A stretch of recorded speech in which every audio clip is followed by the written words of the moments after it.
So there are rumors circulating online about the Ulefone Armor 28 Ultra. It seems the Armor 28 Ultra would not be launching in February anymore, but would launch in early March. Originally, Ulefone claimed that the Armor 28 Ultra would be launching in February. In fact, they released this poster that shows that the Armor 28 Ultra will be coming in February. This series, okay, we have two models of the Armor 28 Ultra: the standard model, which is the Armor 28 Ultra, and the Armor 28 Ultra thermal version. So Ulefone claims that these devices would launch in February. Okay, so that is confirmed, but now there are tons of rumors circulating that the Armor 28 Ultra would most likely not launch in February but in March. But I'm 100% certain that we may see the Armor 28 Ultra series in February. Okay, and as I mentioned earlier, these rumors are merely speculations, they are not confirmed. Ulefone, the official brand, has literally stated that the Armor 28 Ultra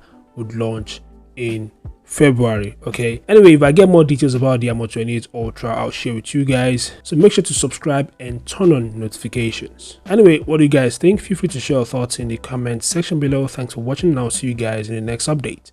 Peace out.